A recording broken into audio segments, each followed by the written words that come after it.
Oh yeah, sexy biscuits. Nice. Long boys blues, 1975. Using words on the rise. Reviewing games late at night and sometimes friends music about Long boys blues, 1975.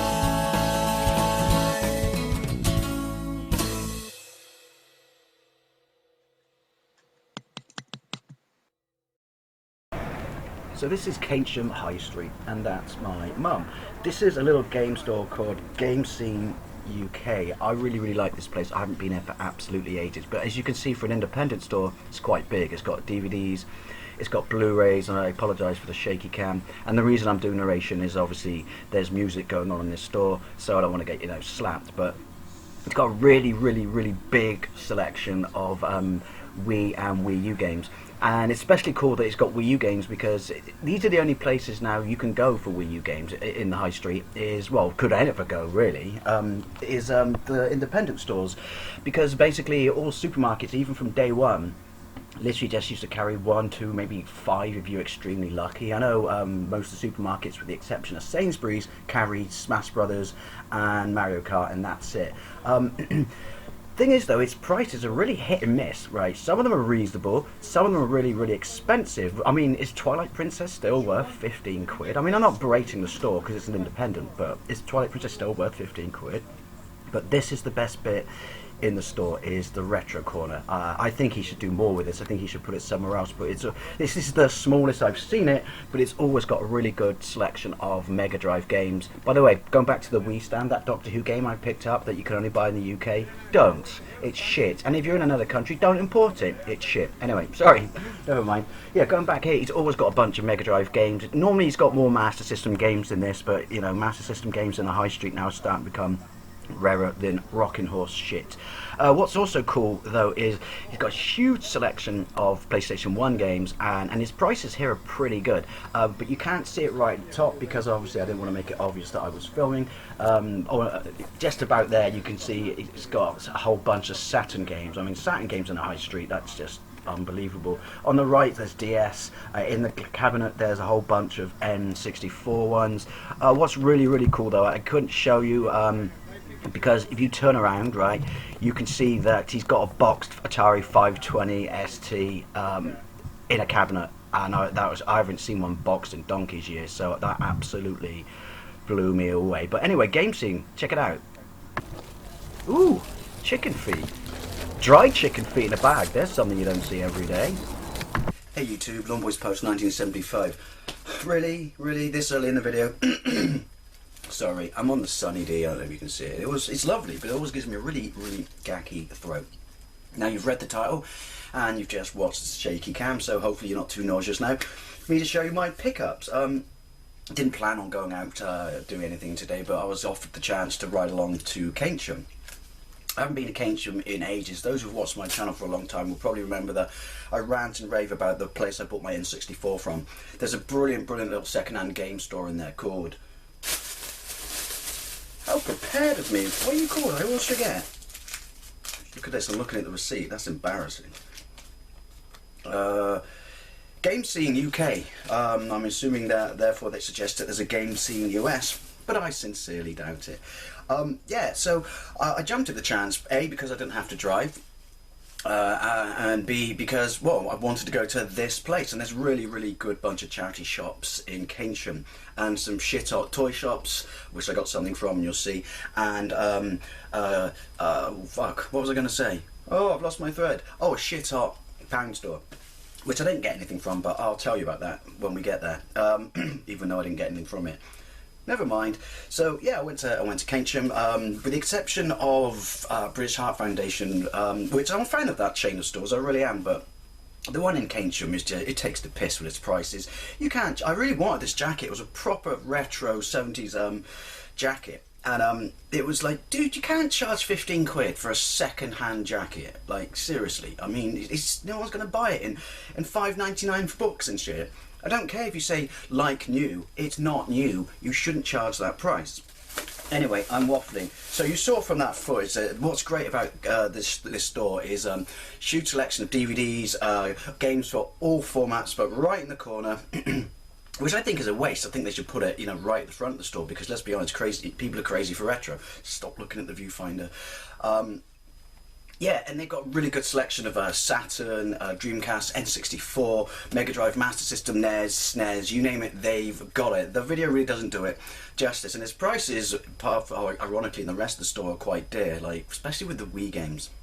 But I went to this store for this reason, and I picked up 3 Mega Drive games, ones that I've been after actually seriously for a while.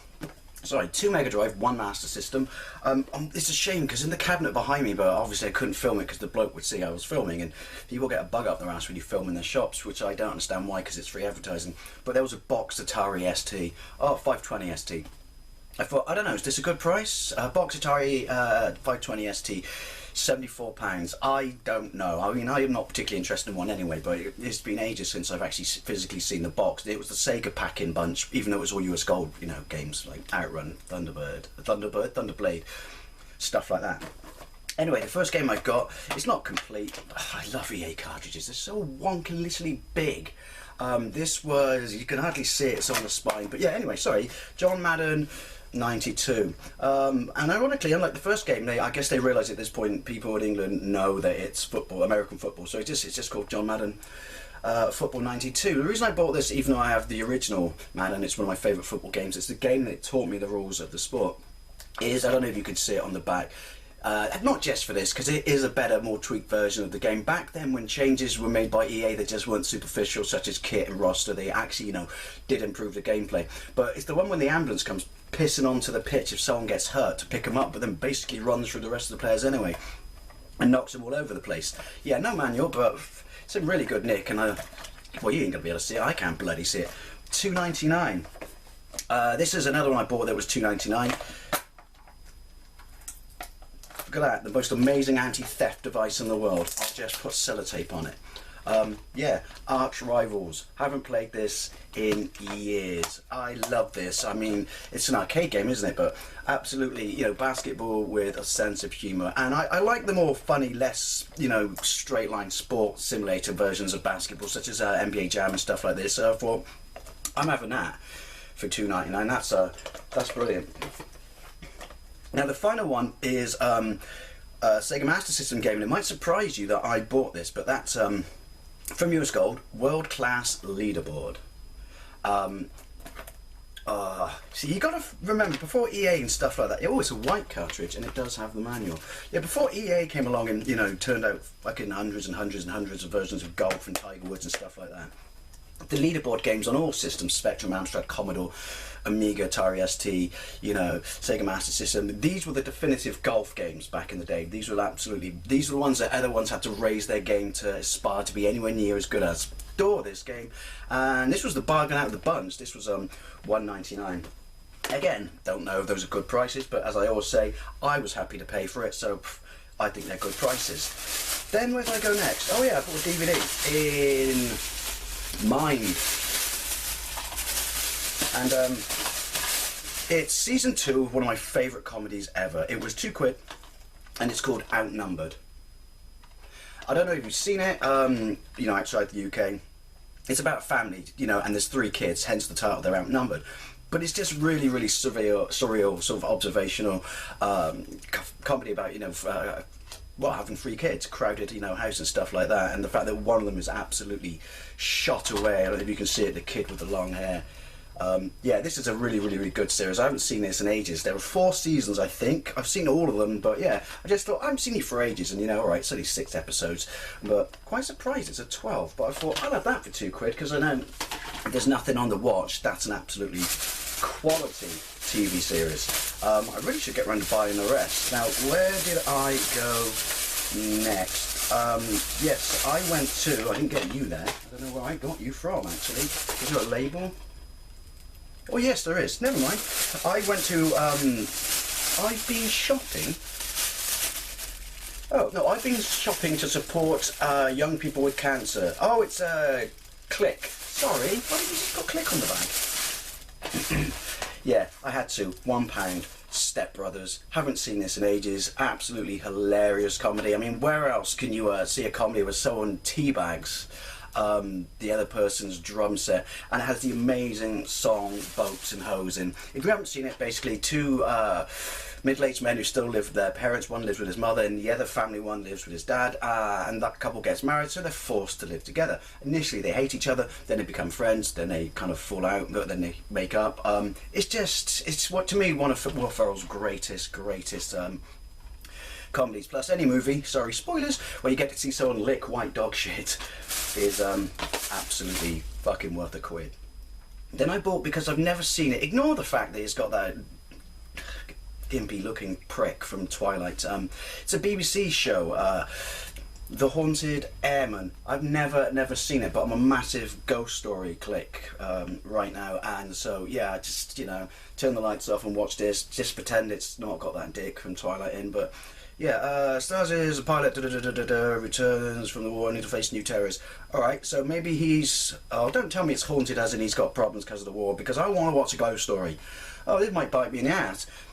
It was on TV a few years ago, cost me £1. Never ever seen it, so I'll give it a go. I just, like I said, pretend it's not got him in it. No offence, he might be a good actor, I don't know. I just know anyone who's in that god-awful vampire series, Twilight, I have my doubts about. Final one. This could bite me in the ass because it's an Xbox original game. Oh, bollocks, I'm going to say it. An Xbox One game. And it's weird, I used to hate, oh, I'll tell you what it is first. Need for Speed Underground 2. Don't tell me if it's not backward compatible. I don't want to know. Let it bite me in the ass if it isn't, and, you know, let me find it out. It just, you know, cheapens the disappointment. £2. Dorothy House. Looks really cool. I'm having a massive amount of fun with Need for Speed games at the moment. I used to loathe them back in the day. There's nothing wrong with them. They just weren't for me for some reason, apart from one on the PlayStation 1 where you put tire strips out. I forget that one. And the original on the 3DO is still the greatest Need for Speed ever. But I don't know if it was, I had like rumblings in the back of my head, which was people speak highly of this. I don't know, so I thought I'll take a pop for £2. If it doesn't work, I'll just pass it on to another charity shop and send the love on to someone else. Oh, and the final pickup, but before we get to the final pickup, I just want to say something really quickly. They're a Poundland. It's an absolutely amazing pound shop. Now, I work in retail, so I can say this, and I'm not disrespecting the people who work there. Maybe it's not their fault because the person above them might be the person who told them to do this. But when you've got a queue, right, with like 35 people in to one checkout, when you've got 5 checkouts, and there are like 7 shop store people just walking around, you know, surely you should put more on the fucking checkouts. That's one of my absolute pet peeves. Oh, and another one is trying to get into the store. People, family, like 5 of you, you're allowed to talk, have a conversation, catch up. I understand that, but there are places to do it, and that place would not be the entrance to the fucking store. Completely oblivious to the fact that people are having to squeeze by you because you won't move when they say, excuse me. That's my fucking pet peeve. Anyway, the final one was we went into the Entertainer, a toy shop, absolutely amazing toy shop if you're ever in Keynsham. Tad pricey, I'm not gonna lie. It's obviously Force Friday. I mean, I lucked out and got my Kylo Ren lightsaber on Tuesday because the store was accidentally selling it early. But yeah, I thought, I'm not planning on collecting many things from The Force Awakens, but I absolutely had to get this figure. And I bought the Kylo Ren figure. I don't know how well that's going to show up because, yeah, I've got the lights dim because it kind of stops the sun for some reason blasting in. Because look, it's me filming in the daytime. I don't know, but apparently the whole thing about this series is you combine them or something, but yeah. And obviously, the car, I don't know what the deal is, but it actually opens like a book. But then having said that, I'll never find out because I'm not going to open it. But I thought, I'm having this for a tenner just because of you know, the new movie. The thing that's got me most excited is Kylo Ren. He just looks absolutely badass. So there you go, little mini pickup video in the wild. Didn't plan on doing one, but you know what, when someone offers you a lift to a part of town that you know there's some goodness there, you gotta go. Anyway, thank you very much for watching, and I'll see you later.